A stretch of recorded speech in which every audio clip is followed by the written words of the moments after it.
Hey! So today we're doing something exciting, lads.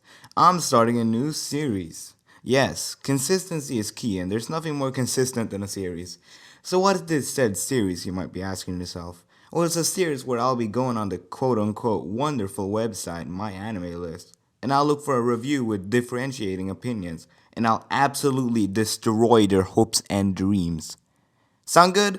Great. So, let's start this shit. Okay, so first we're gonna pick the show using my very trusty random number generator straight from Google. So I've seen 171 animes, and this beautiful bit of ones and series will now pick one of them for me. Okay, so 57. That would be Chaika the Coffin Princess. Okay, this will be a challenge. I don't have any strong opinion on this show, but I'm always up for a challenge, so let's do this. Okay, so I have now picked out this review from a certain individual. I shall blur their name to spare them the shame. But they have rated this show a 3 out of 10. And I really don't think this show is a 3 out of 10, so I'm gonna have to step in here. Now that we've found the review, it's time to smash! Okay, so, wait. Actually, I'm gonna get someone else to read this. Now that'll make this a little more interesting. Hey, yo, bitch, get in here. Help me out. The action genre may have been the genre that pulled in many anime fans, such as those long-running shonen series that is widely known in the West. Growing up, those were the sort of things found on mediums like Toonami and introduced the medium of anime to the West. Being someone that falls into this category, I wasn't fond of the long-running series, but always have guilty pleasure of finding enjoyment in the action genre. I have been watching action/adventure series recently and stumbled across this, which had a lot of not so interesting premise, but a promising first two episodes. Well, this show certainly left a mark on me, a deep wound filled with venom that gives me nightmares just thinking about it. A bit dramatic, but alright, let's see what you have to say. The plot is simple, and it is good that it is.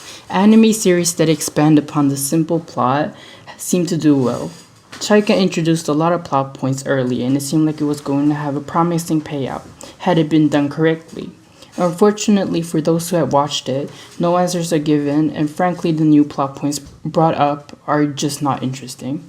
Really, this is some of the most simplest, watered down type the writing which a 10-year-old with imagination could come up with.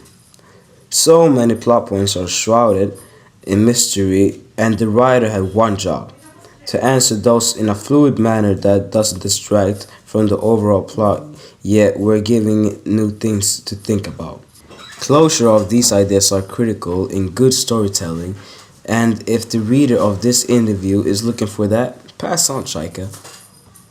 Now I'll have to step in a bit here, because I don't really get that at all. Jack introduced a lot of plot points, but most of them had a good and satisfying answer. Now I'm gonna have to drop a few spoilers here to make my point, so be warned for that. Now to give examples of some plot points, I'm gonna be using A, the fact that Chaika is the Evil King's daughter, and B, the fact that there's multiple Chaikas. So both of these are plot points that are really interesting and have a good and satisfying answer. So it's established early that Chaika is the Evil King's daughter, which makes it so that you always doubt her actions since the Evil King was so evil. Hence the name. Which has a really interesting touch to the whole story, since you can never fully trust her, but then in the end you find out the Evil King never had an daughter and all that, which ends to the fact that there's multiple Chaikas. So we find out somewhere in the story, I don't remember when, okay? Sue me. But we found out that there's more than one Chaika, which changes basically everything about the story, and it adds conflict since Chaika starts wondering if she's the real Chaika or not, which can really fuck with your brain if you didn't know. Now this also gets answered at the end of the show when we find out that none of the Chaikas are the real Chaika, since there is no real one. They're all just made by the evil king to collect his remains so that he could be revived. They're all interesting plot points, and they all come together in the end for a really nice conclusion. So I got no clue what this bitch is on about. Anyway, let's continue. Characters are boring, stereotypical archetypes that we find in tons of anime, exception being the male main lead, Toru. He has actual characterization to him, and I've grown accustomed to seeing me versus the world kind of archetypes, so I don't mind his actions. However, the rest of the cast is reduced to satisfy anime tropes. The dits, the childhood friend, jealous. What? Okay, hold on.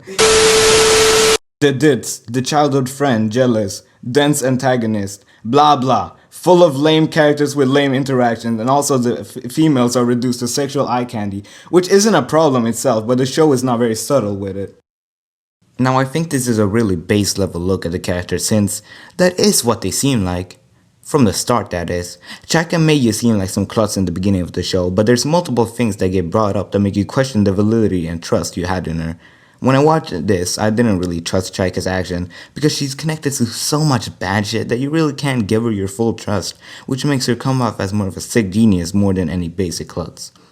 I can agree with you on the criticism of the sister. She's a terrible character and I didn't like her one bit. But I do not see how the antagonist is basic. Okay, there's multiple enemies to talk about in Chaika, but most of them are interesting. There's the rival squad that is interesting because they have another Chaika. These military assholes, well, they're actually not too interesting, okay, I'll give you that one. And the evil queen, which is the most interesting antagonist we have, since he's fucking dead the whole show. Like, how's that not interesting? The main villain spends the whole show dead. That's a sick concept. Development is an issue, as frankly it was non-existent and they seem to be there just for the plot to move along. It is a poor excuse at moving the story along and seemed forced. Yes, that works. Okay, fine. I'll agree on this point. The only real development we had is the fact that Chaika was having an identity crisis for a while and then she got over it. That's about it. Development is not too good in this show. I'll give you that one. Sound was. Wait, there were sounds? Probably, but my dissatisfaction for everything else must have lowered my perception for other elements. OP/ED are okay. Good animation for it, I guess. Sound for the voices fit their archetypes and really brought the tropes to life. Not a fan. Animation was underwhelming to say the least. Action anime should have action scenes. There was a lot of building up, set up for the fights, and a lot of them ended up being a 30-second movie with commentary type of scene. In the end, it resolved within seconds and not impressed. Also, what is up with the female's eyes? Who knew everyone would have mascara or eyeliner? What the fuck? It is above and below the eye? Chaika's like waiting in line to get a video game at midnight, and you just reach the door in the long line. People have just bought the game saying there's only 10 copies left and you're the 11th person in line. That's the feeling I get from watching this. Anticipation for plot points and disappointment from not getting any answers. I'm usually a fan of action/romance/adventure, but this is just on a different level of poorly handled. Too much is left to be desired, and while I haven't watched the second season, I doubt any answers are in that as well. I stress the plot for the show because there are too many convenience factors in it. Characters were too meager and inconsistent for me to remember. And now, the dumbest part of the review. You can't complain about nothing getting resolved if you haven't watched the second season, because the second season solves most of the problems you brought up here. If I were to give a proper analogy to Chaika, it's like walking into a random no-name restaurant because you're really hungry and you just want to eat something. And then you leave the place with a full stomach and nothing else really. Chaika isn't really good, but it's definitely not bad. Walk in with no expectations and you'll walk out not really disappointed but not really impressed either. It's a perfectly fine show, really. And boom, we're done. Absolutely destroyed. Anyway, that's it for today, folks. How you like the new series? Honestly, I don't care. I'm gonna do it anyway. But please do share your opinions with me. Well done, I'll have to be on my way now. I've got to watch on good old Fruits Basket. The Bubba is getting old now. What should I do instead? Oh, I know. Sit.